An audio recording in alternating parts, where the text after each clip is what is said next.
அனைவருக்கும் அன்பான வணக்கம். இப்போ நம்ம வர்மக்கலையில் இருக்கக்கூடிய இந்த பிடிமுறைகளில் இப்போ கால்களுக்கான பிடிமுறைகள், இப்போ காலை கொண்டு யாராவது வச்சாங்கன்னா அதை எப்படி தடுத்து பிடித்து நம்ம பிடி போடலாம், அவங்கள வீழ்த்தலாம் அப்படிங்கிறத நம்ம காட்டுறோம். பாருங்கள்.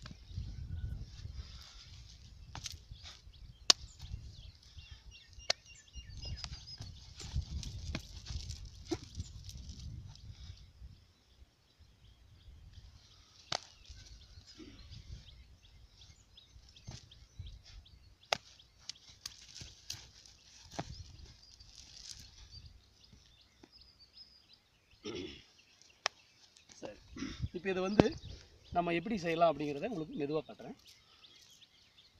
இப்போ உதைக்கும்போது திரும்பி பாருங்கள். இப்போ நிற்கிறோம் இல்லையா, இந்த கால் எடுத்து வச்சு லேசாக பின்னாடி திரும்பிக்கணும். அப்போ தான் கால் இப்படி போகும். இப்படி நேராக நின்றுருந்தோம்னா நம்மளுக்கு உதப்பட்டுரும். இல்லைன்னா லேசாக இப்படி ஒதுங்கணும். அப்போ காலை எடுத்து வச்சு ஒதுங்கணும், நல்லது.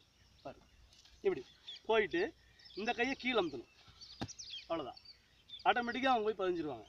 அதுக்கப்புறமா இந்த காலை போட்டு லாக் பண்ணி இதை அமுத்தணும். அவ்வளோதான். இதை அமுத்தி இதை முட்டி பிடிச்சி தூக்குனீங்கன்னு வச்சுக்கோங்க, காலை உடஞ்சிடும். நீ அடுத்தது இந்த பக்கம் நம்ம என்ன செய்தோம் அப்படின்னா, நேருக்கு நேர் வரும். அப்படி இதில் நம்ம ஸ்டெப் வைக்க வேண்டாம், சும்மா திரும்பினா போகுது. பாரு, அப்படி திரும்பினா போகுது. திரும்பிட்டு இந்த கையை உள்ளே கொடுத்து இதையே அப்படி திரும்புங்க. வந்துட்டானா அதுக்கப்புறம் இந்த காலை இப்படி போட்டுட்டு இதை அவ்வளோதான். இந்த முட்டி இப்படி தூக்குனீங்க அப்படின்னா அவ்வளோதான், முடிஞ்சுது. பயங்கரம் வலி வரும். பாரு, உடஞ்சிருக்கா. சரி,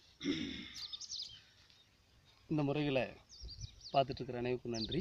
பார்த்தீங்கன்னா நம்ம இதெல்லாம் ஒரு தற்காப்புக்காக தான் செய்கிறோம், யாரையும் துன்புறுத்துறதுக்காக செய்கிறதில்ல. தயவு செஞ்சு நீங்களும் அதே மாதிரி இதை ஒரு தற்காப்புக்காக மட்டும் பயன்படுத்தணும்னு கேட்டுக்கிறேன். நன்றி, வணக்கம்.